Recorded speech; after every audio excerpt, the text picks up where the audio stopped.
Y'all like y'all in church. Y'all come up a little bit. Everybody come on up. Get tight. Get tight. Get close to each other.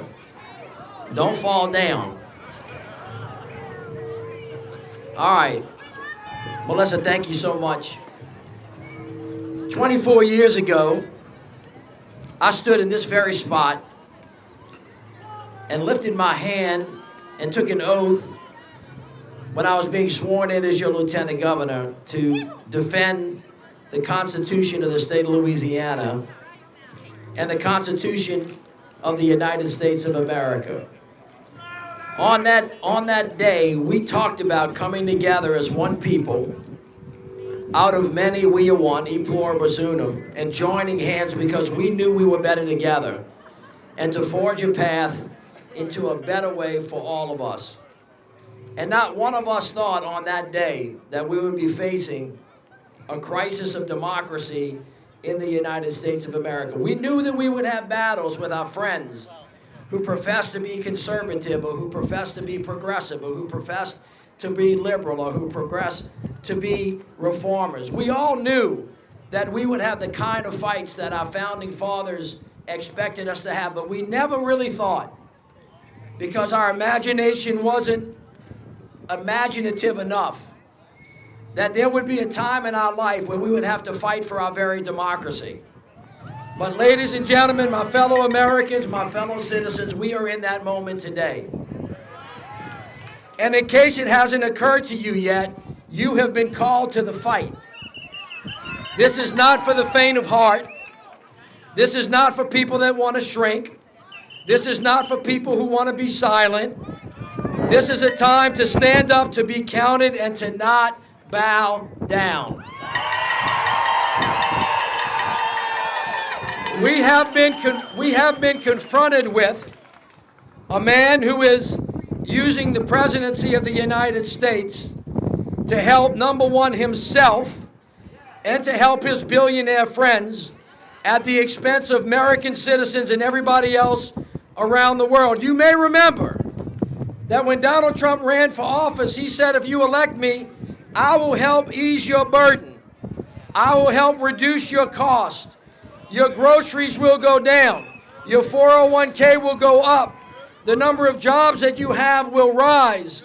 The amount of money that you have in your pocket will actually increase. And lo and behold, here we are, a few months into one of the most cataclysmic presidencies that we've had in the history of the United States of America. And what has Donald Trump done with the power that we the people have given him? The first thing he did was to appoint the richest man in the world to go after the weakest and the most vulnerable among us under the cloak of going after waste, fraud, and abuse. I have not in my 32 years of serving in government, whether it was in the legislature, lieutenant governor, mayor, or senior advisor to the president, met one person in America who is in favor of wasting money, who is in favor of fraud, or who is in favor of abuse.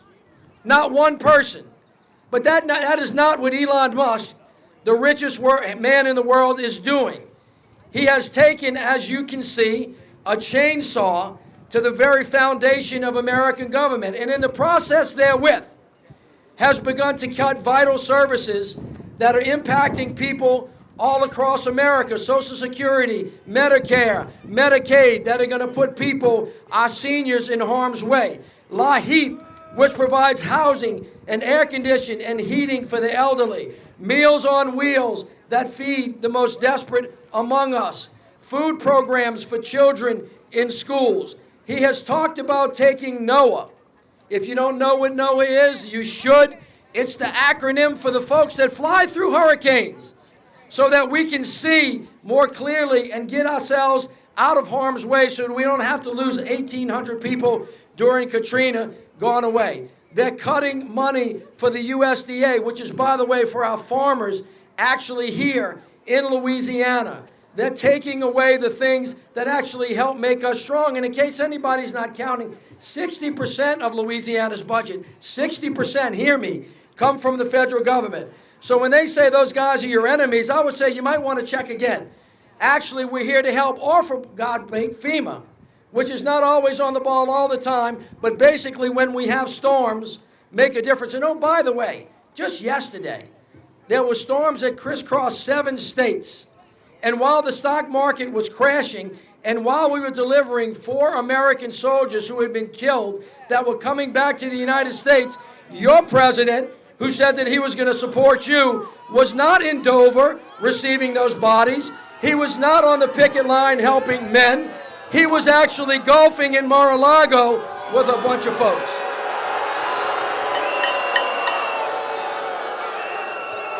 So just remember what you always knew. Donald Trump is for himself. Donald Trump is for gaining power. And Donald Trump is for rich friends. So if he was doing all of this stuff, by the way, the stock market went down, I think, 2,200 points. And I know it's hard to count in the trillions, but all of us together lost over $6 trillion in the world economy yesterday. And for what? I mean, for really why? Because at the end of the day, we had shoe number 1, which is eviscerate the important services of the federal government. Shoe number 2, tariffs. The third shoe is going to drop in a couple of months when Mike Johnson, our dear Speaker of the House, who hails from the great state of Louisiana, will usher, on behalf of Donald Trump, will usher through Congress the largest tax break for billionaires in the history. And so if the cuts were some vital reason to lift us up, to pull us together, to make us go higher, that would be one thing. But when they try to separate us, when they try to make brother hate brother and sister hate sister and friend hate friend, when they care so much about banning books and worrying about all the things except what they told us they were going to worry about, which was to lift us up and to give us a hand up, instead to put their foot on the neck of universities, on churches, on law firms, on regular citizens, on the least among us, it is time, my fellow Americans, to stand up and to be counted, and I'm expecting you to do it.